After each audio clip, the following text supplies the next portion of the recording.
the biggest issue is, and this, by the way, shows how broken the system is, when you have the bond market making moves like it's doing, when the dollar's making moves like it's doing, when the stock market is dropping 5% in a day like it's doing, it's telling you something is broken here. And this is where catastrophic events can come out.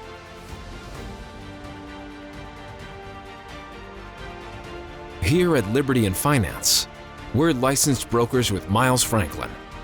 We are standing by the inventory, ready to make sure you get what you need, even into the wee hours of night and on weekends, because preparedness doesn't stop. Call us 1-888-81-LIBERTY. That's 1-888-815-4237. Hey everyone, this is Elijah K. Johnson with Liberty in Finance. And back with us today is Gareth Soloway from InTheMoneyStocks.com and also Verified Investing Crypto. Gareth, thank you so much for joining us today. Always a pleasure to be back and chat with you, Elijah. It's great to have you, especially in these volatile times. We've seen this week a lot of movements in the market following the Fed rate hike. Your perspective on everything that we've seen this week? Yeah, so it has been a wild, wild week. I mean, you go back to the Fed decision. We had that monster short squeeze rally after the Fed came out with that 50 basis point hike. We had Jerome Powell coming out with the press conference. He seemed to be not so super hawkish, but very hawkish, which was just a slightly better than the market anticipated. The market seemed to kind of breathe a sigh of relief. And then that all went out the window the next day. And I think the kicker for the next day was the productivity numbers. So the economic numbers came out with productivity numbers much weaker. And what we ended up seeing is that, basically productivity slipping with high inflation is a recipe for stagflation. I think the market is really starting to get freaked out about that. So we've gone down heavily. We saw 5% on the Nasdaq yesterday. Today, another down day. And again, it could stretch into next week. So I think that, again, we see rates continuing to go up. The 10-year is now, I think, around 3.15, which is a remarkable move. And again, it's going to slow the economy. There's no doubt about it. I think by the end of this year, early next year, we do have a recession on our hands. Now, you mentioned that productivity number, the worker output, down 7.5%. So it was kind of striking that on Wednesday we saw the rally in the stock market and then lost all its gains. This Dow was down 1,000 points. Now on Thursday, so do you think it was that number that caused that correction, or what was it exactly that caused that 1,000-point drop in the Dow? Yeah, so I think it was just slightly, like maybe 25% of that number, kind of a realization that, hey, there may be an issue where growth is starting to slip and you still have high inflation. And then the other side of it, I think, was that the market initially breathed a sigh of relief after it was only 50 basis points and kind of it would stay the course.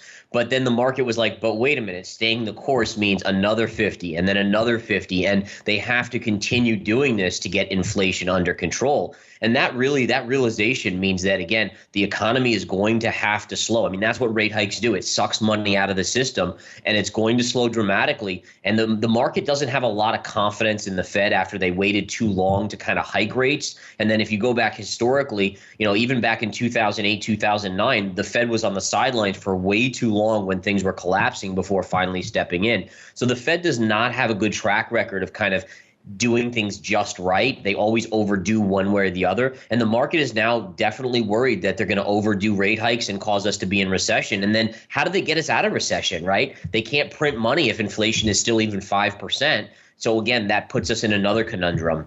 No, when it comes to how the Fed is going to react to this, it seems like, obviously they don't want a downturn in the stock market, but will they just keep going with these half-point rate hikes? Yeah, so I think the Fed is okay with a slow and steady kind of down move in the stock market. They don't like these big moves. Like 5% is huge. I mean, for people, it gives them shock. I mean, the average American looking at their 401k, it can give you a shock, and then you say, hey, I'm not going to spend anymore. And the Fed wants you to slow your spending so that the supply chain issue kind of corrects itself, but they don't want you to stop spending totally. And so I think this is where it is where they are okay with the stock market coming in. They know it was kind of overdone, but they just don't want it to fall off a cliff, which it's starting to do because the stock market and investors are starting to worry about a recession and stagflation. Now, we also saw the dollar hit a 20-year high. Now, what kind of impact do you think this will have on the markets? Yeah, I mean, the dollar being strong, it has been one heck of a run. And if I can here, let me show my chart here so we can kind of gauge what the charts are showing us. So, I mean, it has been a meteoric run in the dollar. We've seen the dollar versus the yen just have this crazy move as well. The one thing I will say is that the dollar has hit resistance going back to this high, going back to 2017. So there is a chance that the dollar could be stalling here. You want to see a pullback in the dollar. Again, the biggest issue is, and this, by the way, shows how broken the system is, when you have the bond market making moves like it's doing, when the dollar is making moves like it's doing, when the stock market is dropping 5% in a day like it's doing, it's telling you something is broken here. And this is where catastrophic events can come out. I mean, if you go back to 2008, the financial crisis where banks failed, things like this started to happen where these crazy moves occurred, and then it put situations in play that should not ever have been in play. So, we have to be very vigilant. I'm sure the Fed is monitoring the situation very, very closely. But the dollar itself, major move. It is into resistance. It's stalled here. If we zoom in, you can see it's kind of has stalled there. But my concern is this making a bull flag? This kind of is consolidation that could break out. So that's going to be even more an issue. Also, a strong dollar hurts companies like the earnings from companies like IBM as well. And that also can be hurtful to the stock market because if it brings in multiples because of that, that could be an issue. Now, you mentioned how this could be catastrophic for the markets. Can you share some specifics of what you think might happen in this case? I mean, the biggest issue is, do we start to get into liquidity? Does liquidity dry up? And we've seen that occur in the past where all of a sudden, you don't have buyers of bonds, or you don't have buyers of various different things. And then the bottom falls out and you can have a very big collapse in things, even like the stock market. You can have a flash crash type scenario on a big down day. When we were down 5% on Thursday, it was one of those scenarios where if the algos had just stepped back because the selling got too intense, there was no buyers underneath. And you could have seen a very, very big kind of crash scenario. So, these type of markets are markets where you have to be very, very careful. I do think there are opportunities out there on levels, like if you look at some of the tech stocks that are down 80% or more, they could get bounces, but I wouldn't be marrying them at this point for the longer term because I still think the Nasdaq 100 has another probably 20% downside before it finds any sort of real level of stabilization. And you've mentioned that the stock market could fall much further. Can you show us the charts of that? For example, the S&P and what you're looking for kind of on a technical level going forward. Yeah, absolutely. So I think that's really important to kind of gauge it too, because we're still at such elevated levels due to the pricing and the liquidity that was injected into the system due to COVID. And here, if we zoom in on this chart, I mean, so here you can see this is where we are, and we're really in the scheme of things not that far off of the all-time highs. You're talking about 479, we're at 408 now, 409. So we're down about 70 points on the spiders, which again is shy of 20%. But then if you zoom out on this chart, here's your longer term trend. This is just a normal trend of expansion, right? This isn't even factoring into recession, the potential for recession. Here was your COVID collapse, and then here was the market on steroids on that, all that crazy liquidity pumped into the system. So we haven't even come back into the normal growth range of the market, let alone if a recession does hit later in the year that probably pushes us maybe back to the COVID lows. So again, it's a market where at the at the very minimum, I think we're going back to like this pre-COVID high, which puts us down another, $60, $70 on the SPY. In the worst case, if you do get a recession end of year, I think we're retesting the COVID lows down at 220 on the spiders. That would be quite a drop from where we are today. Yeah, it would be. And you have to remember is that, the inflation issue, which, by the way, yes, a lot of it is supply chain, but it's not all supply chain. And that's going to be the issue, is that you have this scenario where wages have had, I think there's a stat where it's like 1.5 jobs to 2 jobs for every one person out there that's unemployed. So there, even if everyone got employed, there's still more jobs. And what that's doing is it's causing these companies to have to pay more money, which eventually has to be passed down to the consumer, right? If you're paying all your employees double, well, you can't go out of business. You can't lose money by paying them double. So you have to raise prices for your widgets or whatever it may be. And so that is going to be passed along. That's not a supply chain issue right now versus what's going on with Russia invading or China's lockdowns. And so again, inflation is not going away for a long time. I think 5-10 years where you're going to have 4 to 5, maybe 6% continual inflation. And that's going to make it almost impossible for the Fed to come out and bail us out of the next catastrophe, right? How does the Fed come out and print another $10 trillion when we already have inflation at 5%? They probably can't do that. And then the question is, well, what do they do? And again, all right, you lower interest rates a little bit, but again, that's pushing more liquidity into the system, which will increase inflation. So there is a big issue here with there's no real major bullets that the Fed has in their gun anymore to fight the next downturn. And that's what's so scary. I mean, you don't know how bad it could get if the Fed has no way to combat the next recession. Now, if we can turn to how precious metals are reacting to all this, I mean, we have seen a downturn, which I guess is a bit surprising because it seems like precious metals should be thriving in this kind of stagflation environment. But your take? Yeah, so I think what you're getting right now is exactly what should happen in regards to at least the gold chart, the silver chart as well, and we'll go into that in just a minute. But basically, what you had is you had this breakout on gold, right? You had this trend line here, right here, and then this secondary trend line, and right here is where you broke out. And when you broke out, it happened to coincide with the invasion of Ukraine. A run for safety occurred where you saw gold shoot up right into what a technical trader would call a double top, right? So you went into resistance. What do you get from resistance? Usually a pullback, and that's what you're doing here. So again, for me, I still think there could be a little bit more downside on gold to this 18 and a quarter-ish level, but ultimately this is a very normal check back to the breakout level. All right, so when charts break out, they tend to retrace to what we call the scene of the crime, which is right in this level.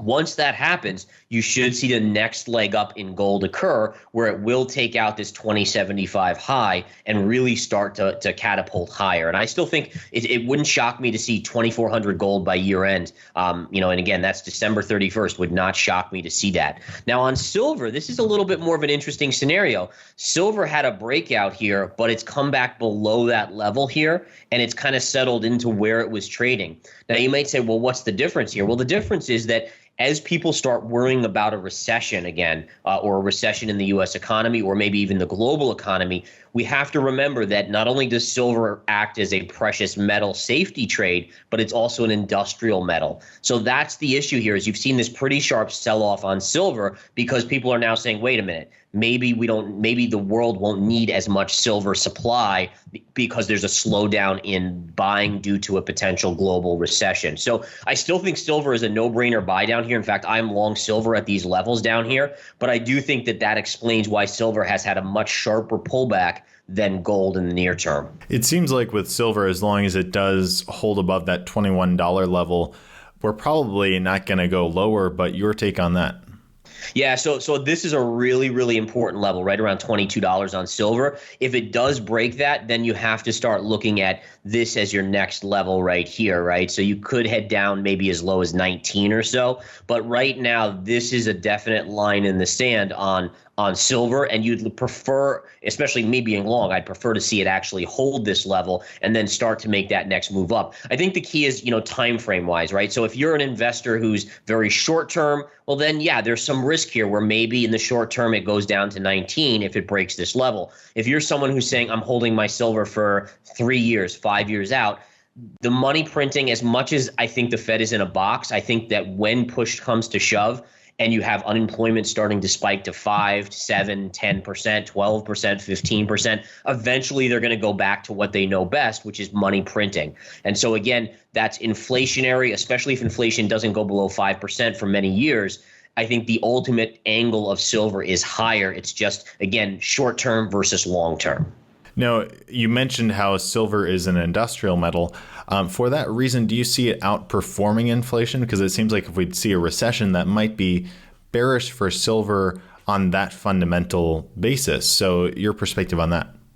Yeah, so I mean, that's a great point of how if there's a lack of demand, then it's going to offset its ability to outperform inflation, which right now is 8.5% per year. So I think that is a valid near-term kind of factor. I do think ultimately, again, that you will see, I mean, we've seen silver in this long-term consolidation pattern, and you could argue that it's lagging inflation and needs to play catch up. And I do think at some point it will. Right now, the market seems to be focused on, other areas. I mean, for the most part, it was with big cap tech. Now that's starting to slip. I do think as people get more and more shy from investing in certain stocks, big cap tech and so forth, I do think they're going to start to look for the metals, and the metals will be the next big performer. So if you go back to, in fact, let me look at the chart here, and let's go back to a little bit further back in time. We'll go to the weekly chart. You had this kind of crazy move up in silver back in, really, it was like '09. It started at the base in '08, and then it went all the way into '09.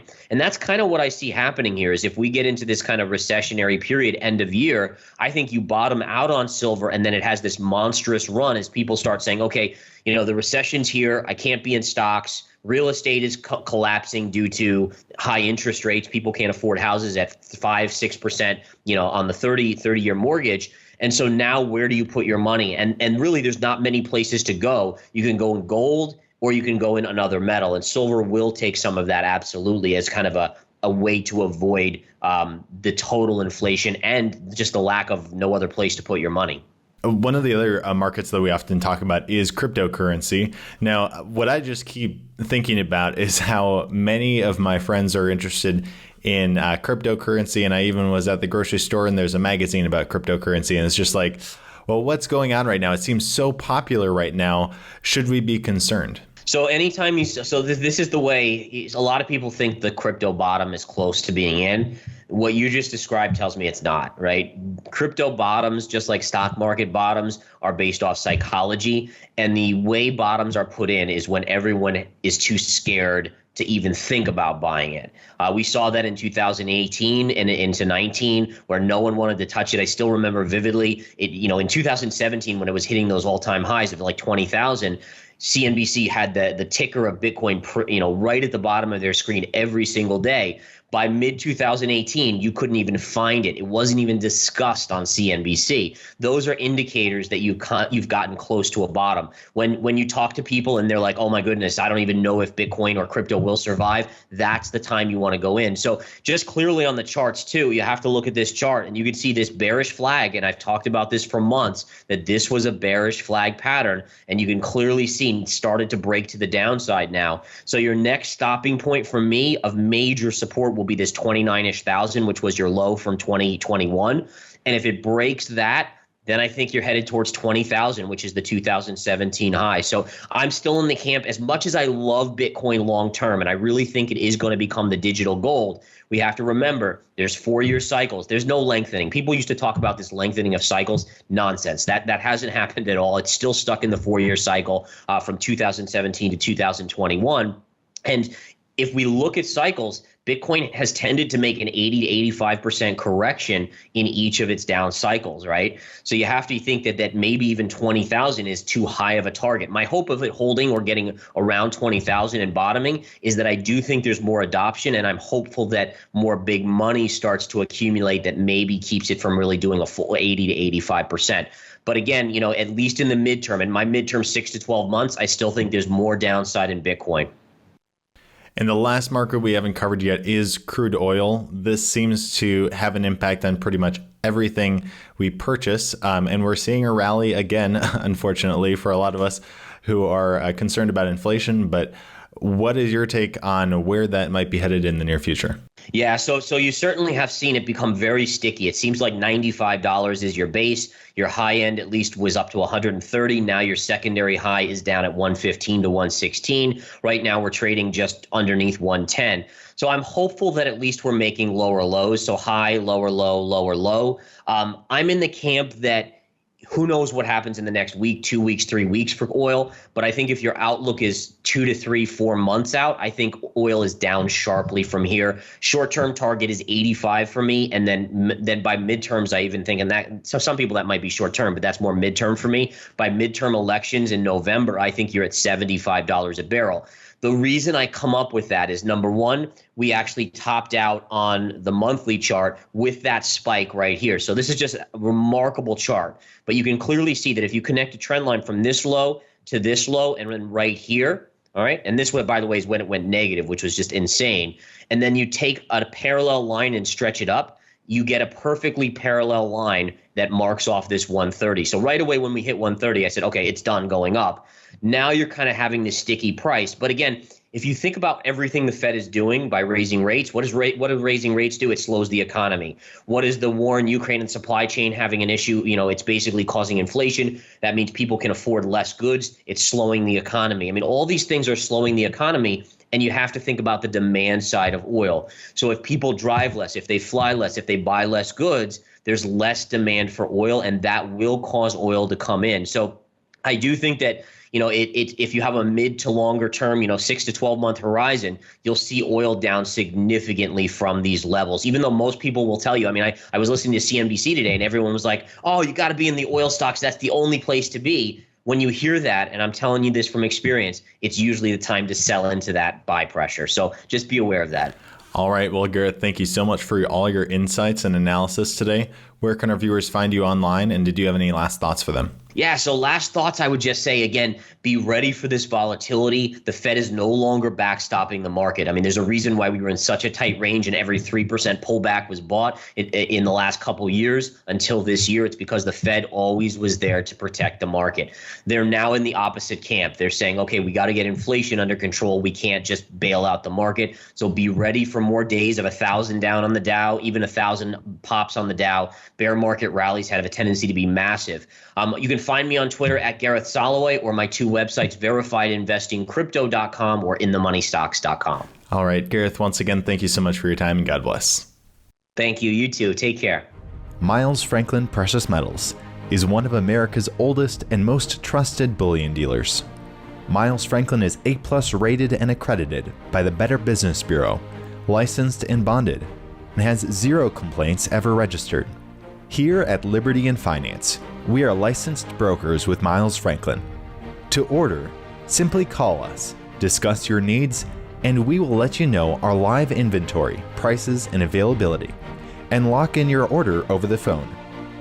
Once your order is locked, the price is held for you regardless of market fluctuations, and the metals are reserved for you awaiting your settled payment. Within 1 business day of ordering, you will receive an email invoice detailing the order and payment instructions. Miles Franklin accepts payments by bank wire, ACH or electronic check, money order, check mailed priority mail, and cryptocurrency. The fastest forms of payment are bank wire and cryptocurrency. Upon settled payment, metals will ship out within 3 to 5 business days. You will receive tracking information via email.